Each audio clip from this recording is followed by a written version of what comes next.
What's up, guys? Jake here getting in some Dream Daddy again.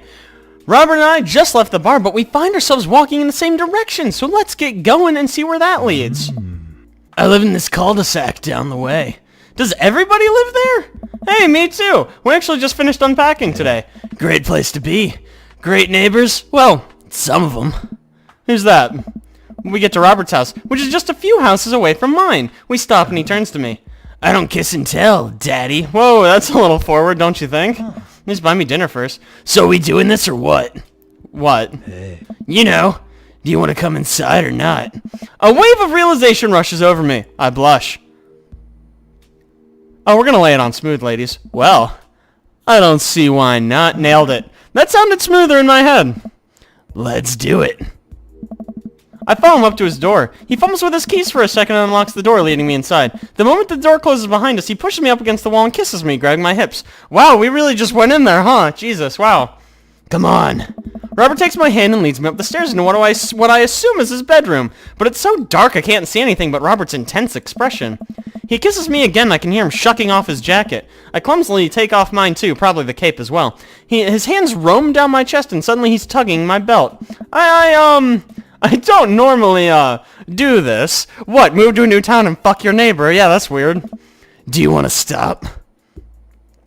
I mean, we've come this far. Nah. Good.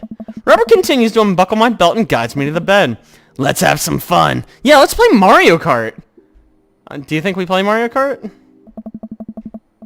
This doesn't look like we played Mario Kart. Sunlight streams in between the slats of the blinds. My head is pounding. I really overdid it last night. Wait a minute, this isn't my old house, or my new house.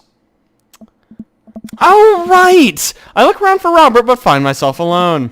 Hello? There's a clatter from the bathroom and the door opens. Robert is fully dressed and grabs his keys. That was fun. Yeah, it was. You should go. That's certainly not what I was expecting. Really? Is it really not what you were expecting? Well, talk to you later? Robert cracks a smile. Sure. Your clothes are over there. I hastily get dressed and show myself out. The sun is unbearably bright. I need to lie down. I start to make my way back home when I suddenly remember, oh, Amanda, I have a daughter that we ignored. To sleep with some dreamy biker boy. Oh shit, I got the bad dad chiefs. I rush back home and throw the door open. Something smells delicious. Amanda? Amanda runs out of the kitchen and looks slightly disappointed. Oh man, I was kind of hoping you'd gotten kidnapped and I was gonna have to come rescue you. No, I, made a friend at the bar last night and ended up sleeping over at his place. We're really good at deflecting here. Where are the Emmas? They left a little while ago. Oh, did you guys have fun? Yeah, we watched some movies, ate snacks, stole a car. You know, usual sleepover stuff. You teens and your larceny. So, this breakfast that's cooking. What's that all about? Breakfast is the first meal of the day. Well, there's hash browns, and eggs, and bacon.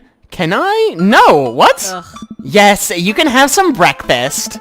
Bless you, sweet child. My head throbs. Ugh, I gotta do something about this hangover. How many drinks did we have? Amanda, your loving father might have overdone it last night. Oh, somebody's hungover. Father of the year. You wouldn't happen to have any aspirin or... I've got just the thing. Hang on. Amanda runs to the fridge and pulls out a jar of pickles. No thanks, I'm good here. Amanda, what? Drink this. The pickle juice? No, the jar! Yep, it's what I used once, what I would assume someone would use. I would also assume that, it works pretty well. Although I've never tried it before, and won't try it, obviously. Ooh.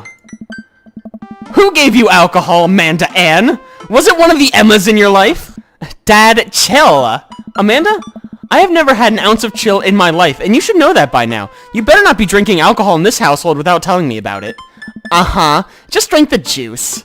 That's actually how she drank the alcohol. This better work. I down a sip of the tart juice. No, more than that. Way more than that. Am I being punked? I mean, I assume. Watch it, you. I drink more pickle juice and help myself to the delicious breakfast that Amanda has graciously allowed me to partake in. After inhaling some hash browns and dunking several pieces of bacon into runny egg yolk, I'm starting to feel a little better. Amanda grabs her backpack and keys. Well, I gotta go to class. Don't forget the meeting with Mr. Vega, okay? He said it was important. Love ya. Well, be there. Knock him dead, kiddo. Are you really not gonna say love you back to your own daughter? Wow. Cold as ice, man. Always do. We do our secret handshake and she's off. Jesus fucking Christ, we have a secret handshake. That's so cringe. I get a little work done at home before I glance at my watch and see that it's almost time for the meeting. I hop in the shower, change clothes, and head on my way. Still a little hungover. What do we do for a living that we work from home and can just leave halfway through the day? That sounds dope. And we can afford a new house. Shit. I arrive at Amanda's school and check in at the front desk. They give me a bright orange visitor sticker and send me on my way. I'm barely awake and feeling pretty haggard, but hopefully no one will notice. I check my watch and am relieved to see I'm only 2 minutes late. Wait, was it room 103 or 108? I spot a youth standing at his locker and approach him for help. Excuse me, youth. Do you know where Mr. Vega's classroom is? The youth turns around and looks me up and down with heavily lined eyes. This is a cool boy. Ugh. Come on, kid. I'm late for a meeting. Mr. who? Mr. Vega. I don't know. Have you tried the exit? Okay, wise guy. Are you gonna help me or not? He has made it very clear that he is not. Ugh. Fine. Up those stairs and to the left. You can't miss him. Does he have 666 tattooed on his wrist? This man is an edgelord of the highest caliber. I love this youth. I head up the stairs and walk around, unable to find Mr. Vega's class anywhere. After a couple minutes of searching, I head back downstairs. That punk youth sent me on a wild goose chase. I get back to where the low-rent Gerard Way is standing. Got him! Get shit on, kid! Fully ready to give him a piece of my mind, when suddenly a head pops out of the classroom next to his locker. Oh. Have we met this man before? I don't remember. Lucian, don't you have a third period to get to? Ugh. Fine, Mr. Vega. Wow! What a fucking asshole! Now I'm officially 10 minutes late. I glare at him as he walks away. We are not cool. I mean, clearly, look at us. You must be Daddy. This period's almost over. Would you mind waiting in the back? Mr. Vega leads me in and takes a seat in one of the comically small students' desks in the back. I might get stuck in this. That's not true. Daddy is a very small man. Alright, where were we? Now, what can you tell me about the unreliability of the narrator in J.D. Salinger's Catcher in the Rye? Yes, Colin? Colin stands up and does the thing where he blows into the crook of his elbow to make a fart noise. Get him, Colin. You got it, man. The whole class erupts in laughter. How old are these children? Alright, everyone. Very funny, Colin. Please sit down. Now, Holden Caulfield is an unreliable narrator in the sense that the bell for the end of the period rings. All of the students immediately get up and make a break for the door. Don't you fucking dare say the bell doesn't dismiss you, I do. Remember to do the reading and answer the response questions on page 194 in your textbook. Nobody's listening. Or not, I guess. Mr. Vega turns to me and sighs. Middle schoolers, right? Middle schoolers? Wait. Okay, is Amanda in middle school? I thought she was going to college. What's happening? Don't you teach high schoolers? Hey, I knew it. You can't fool me. No. Both. You know, budget cuts. Right. I don't think that's how that works, but sure. Thank you so much for coming in. Hey, no problem, Mr. Vega. Please, call me Hugo. I don't normally do these impromptu parent-teacher meetings, but as I'm sure you know, Amanda's a very bright student, and I'm concerned about her recent behavior. Yeah, she's too smart. What's going on? I don't know.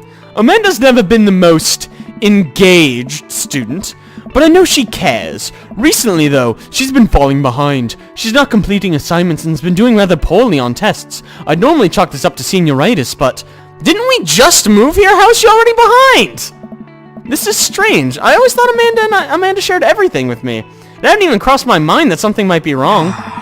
I just wanted to ask, is everything okay at home? I mean, we just moved. We moved recently, but it was only to the other side of town, and Amanda was more excited about it than I was. See if you can talk to her about it. I know she values a great deal and would appreciate your guidance if she keeps heading down this road. I know how important art school is to her, and I would hate to see her miss out on the scholarship money she clearly deserves. I'll make sure to talk to Amanda. Thanks for letting me know, Hugo. Anytime. On my way out, I stop, thinking for a moment. I turn to Hugo. Hey, Hugo? Yes? They ever catch that, Rye? Yes, they do.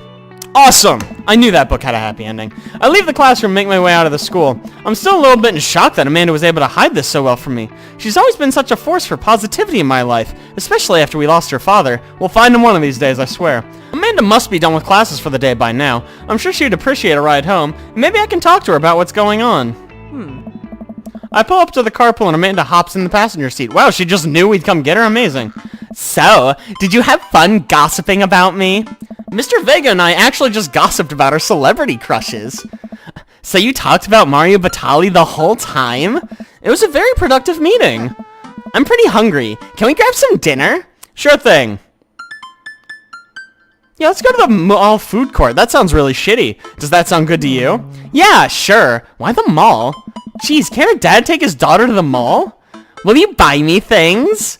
I will buy you a thing. Singular. Sounds like a deal to me. We drive in silence for a short while. Amanda plays a game on her phone. I should say something. You know, sometimes, when a kid gets older, they find they have to keep things hidden from their parents. And that's okay, because sometimes that's what kids do. And that's okay. But also sometimes it's good to have the parents' perspective. Because, you know, maybe the parents have also dealt with similar situations. This man has a way with words. And maybe they're a little cooler than you give them credit for. Anyway, what I'm trying to say is that it's good to share. Love you. Bye. Have you been reading my tweets? You have a Twitter? What? Never mind. Look, sweetie, Mr. Vega said you haven't been participating in class and that you're not turning things in. Oh, I'm fine, Pops. Senioritis and all that. I thought you liked Mr. Vega's class, though. It's fine. He's fine. Oh, I know he's fine, girl. We pull up to a stoplight and I eye Amanda. She's still texting. I want you to know you can talk to me about anything. Uh-huh. I can tell that whatever it is, she doesn't want me knowing about it. And that's frustrating. So I heard Emma R is going to that fancy art school in California. That's exciting. Yep. Are you bummed that you guys aren't going to the same school? Yep. Amanda keeps texting. She stifles a laugh. What's so funny? I don't think you'd get it. Oh, okay. Who you texting? Noah. Who's Noah? You know, like from the Ark. My friend. Does he go to your school? Yep. Do you like Noah? Huh? What? No! Dad? Ugh. I can't believe you would. Dad? She nailed it. She did it better than me. I mean, jeez. Why would you... Ugh. Gross. Sorry. I'm just asking, dude. Dad! He's just my friend. You're being very defensive. Guys and girls can be friends. He's my friend. Okay. Jeez. This is going well. Welp, good talk. Love you, kiddo. She leans forward and turns up the radio. I guess this conversation is over. To the mall, then. We arrive at the mall, a big indoor shopping center with a couple different floors. It's kind of dead, but that doesn't stop a small security guard from yelling at a group of loitering teens. Let's eat something disgusting for dinner. Yeah, maybe there's some poop somewhere. Hell yeah. Language Missy. Heck yeah? Better. We approach the food court and evaluate our options. There's greasy restaurant after greasy restaurant. My heart burns just looking at the menus. Nobody looks happy to be here. What are you in the mood for? Bread dipped in sugar? Bread with cheese on it? Or do you just want me to inject some fat directly into your bloodstream? I extend my hand to her. Would you do me the honor of sharing some nachos? Nachos for dinner? You nasty boy. She takes my hand with a grin. It would make me the happiest, cheesiest girl alive. We order a giant pile of chips, an unnaturally orange chicken from a very unenthusiastic and possibly stoned teenager. We take a seat at a rickety table and dig in. These are bad. These are very bad, but also strangely delicious. We have to eat through the pain. We enjoy the fluorescent cheesy goodness together until we're all out of nachos. So, something's been bothering me for a while. Can you explain memes to me? Oh, God. Ugh. Which meme? All the memes. All of them, yeah. Aww. Amanda sighs deeply and places her head in her hands. Aww. Dad, it's complicated. You see, memes are inside jokes shared by a bunch of people that get less funny the more people do it. So the problem is that by the time a meme gets to you, Dad, all us youths have already done the joke to death.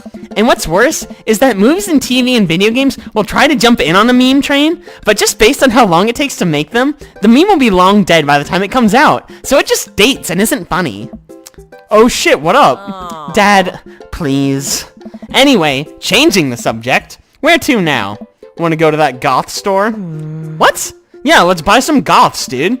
You know, the one that's all black and tries to establish itself as anti-establishment despite being an exact representation of the establishment. I don't know what store you're talking about. You know, the one where you can buy chain wallets and it's basically an assault on what people fought so hard against in the punk and hardcore movements of the 70s and 80s? Dude, you gotta be more specific. The one you threw up in that one time. Oh, that one! Yes! Amanda runs into the store with me trailing behind her. She makes a beeline for the back. There it is! You can still see the outline, kind of. Oh, God, is that where you threw up? I'm so proud. Speech! Amanda... Yes. Speech! Speech! Speech! Speech! Alright, I'll do it if you stop chanting. Amanda stops immediately. I clear my throat. Thank you all for joining us here today to commemorate an historic moment that would forever shape history. On a day very much like today, some 5 years ago, our very own Amanda Ann Yas had too much blue raspberry slushy on an outing at the mall. What just happened? After begging her father to take her to Dead, Goth, and Beyond, good name, to buy rainbow suspenders, she proceeded to throw up all over a display of My Chemical Romance merchandise. Her loving father then had to pay for said merchandise, which to this day remains among our possessions. Thank you. Amanda is moved. She begins clapping, slow at first, then faster and more vigorously. Several other patrons turn their heads. One of them also starts clapping. I bow my head. Oh hey, chain wallets! While Amanda busies herself looking at band t-shirts, I try to find something of interest to myself. Not much for a dad to look at in a Dead, Goth, and Beyond. Oh, we're looking at mugs, boys. I'm suddenly stricken by existential fear. If there's only one #1 dad, then why are there so many mugs here that say that? Tell us the truth, Dead, Goth, and Beyond. This whole time I thought I was the only one. If I'm not #1, where do I place on the global dad ranking charts? I have work to do. Look, this is very important to me. I hear a stifled argument over at the cash register. An older gentleman is carrying a garment and showing it to a bored-looking cashier with pink hair. I don't know why we're beating around the bush. This man is clearly Dracula. But you know what? Before we meet Dracula, I'm going to go ahead and draw this episode to a close. So thank you guys so much for watching. I really appreciate if you like that. Don't forget to like and subscribe. Be sure to tune next week where we get to meet and maybe even date Dracula Dad. I'll see you guys then.